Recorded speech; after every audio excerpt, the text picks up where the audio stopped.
किए गए हैं सर, कैसे देखा है? देखिए, अभी जो दिल्ली की सरकार है इससे कुछ उम्मीद ही नहीं कर सकते हैं। जनता या हमारे देश के युवा क्या बात कर रहे हैं, सिर्फ यही तो कह रहे हैं कि भाई जो बार बार पेपर लीक हो रहा है इसकी जवाबदेही लीजिए।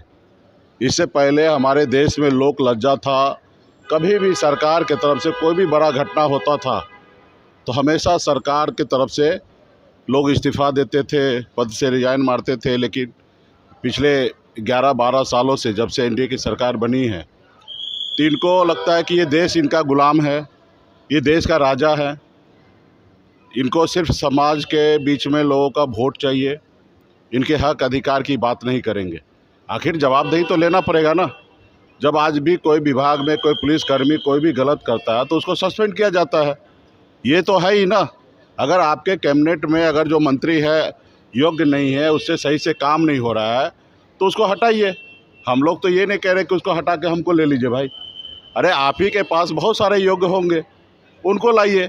जब तक गलती अगर कोई करता है उसको सज़ा नहीं दीजिएगा तो गलती रुकेगा नहीं। तो इसके लिए आप देखिए, देश की प्रधानमंत्री हमेशा मन की बात करते हैं। देश के करोड़ों युवा आज ये बात सवाल करा कर रहे, उसको डंडा पड़ रहा है, लाठी पड़ रहा है, उसके साथ मारपीट किया जा रहा है।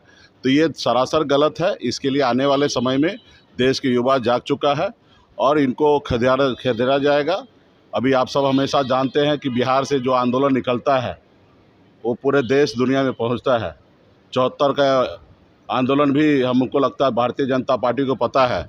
और आज हमको जानकारी मिल रहा है कि भारतीय जनता पार्टी के जितने भी नेता हैं एनडीए के, सब लोग अपने अपने गाड़ी में से भारतीय जनता पार्टी का बैनर पोस्टर हटा लिया। तो ये अच्छे दिन जो है ना, जो शुभ संकेत कह सकते हैं, वो दिखने लगा है। भारतीय जनता पार्टी का विदाई तय है। आने वाले समय में देश के जनता युवा जो है वो क्रांति आने वाले समय में लाएंगे। जंतर मंतर पर भी प्रदर्शन हो रहा है, भूख हड़ताल पर खाते हैं, यहाँ तक कि बीजेपी के गाड़ियों को भी तोड़ा जा रहा है। बीजेपी के विधायक को भी आज छूट दिया गया। नहीं, अगर सवाल का जवाब नहीं देंगे, अगर वो हिटलर के जैसे काम करेंगे, वो देश के युवा को कुछ नहीं समझेंगे तो युवा कुछ भी करेगा। हमारे देश के युवा तो बहुत समझदार है, बहुत शांतिपूर्ण अपने प्रदर्शन कर रहे हैं। आप दूसरे देश के बारे में देखिए, बगल में नेपाल में जाके देखिए क्या हुआ। हम तो अभी भी देश के युवा से अपील करेंगे कि आप शांति बनाए रखिए और ज़रूरी पड़े सत्ता परिवर्तन हम लोग करेंगे, उसमें आप लोग सहयोग कीजिए। और ये देश आपका है, ये देश की संपत्ति आपका है, इसके साथ आप बने रहिए। लेकिन हाँ, इसको सबक सिखाना ज़रूरी है। ये तानाशाह हो गया, बेलगाम घोड़ा हो चुका है। इनको जनता आने वाले समय में खदेड़ने का काम करेंगे। और रहा कि देश का शक्ति है हमारा युवा, उन्हीं का देश है, तो आने वाले समय में ऐसे सरकार को हम लोग उखाड़ फेंकेंगे। राहुल गांधी को भी कल संसद में बात करने में रुचि नहीं है। नहीं, तो ये सब तो आप देख रहे हैं ना, आज से थोड़े हो रहा है। ये देश में 80 करोड़ लोगों को 5 किलो चावल पे ला दिया है। देश के लोगों को 5 किलो चावल का पाठ पढ़ा के यही देश का विकास है।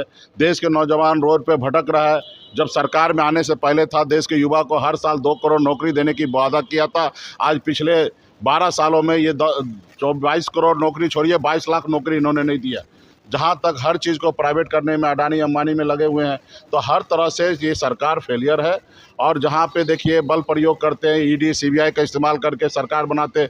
बिहार में ही आपने देखा कि 10,000 रुपया बांट कर हमारे माता बहन को देकर 2 लाख रुपया और देने का प्रॉमिस पे वो सरकार बना लिए।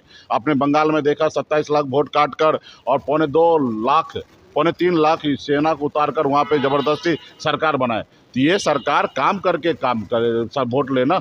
देश में तो यही है ना, बाबा साहब ने वोट का अधिकार जनता को दिया है। जनता जो है वो मालिक है। ये चुनाव नेता के लिए नहीं है, जनता के लिए होता है कि अगर नेता सही काम ना करे तो 5 साल में उसको लात मार के बाहर निकाल देना चाहिए। ये हमेशा जनता के पास वो पावर होता है। लेकिन ये क्या कर रहे हैं, फर्जीवाड़ा तरीके से पैसे बांटकर अलग अलग तरीके से एजेंसी से को दिखा के डरा धमका के सरकार बनाते। अब समय आ गया इसको उखाड़ फेंकने का। अरविंद केजरीवाल ने कहा है कांग्रेस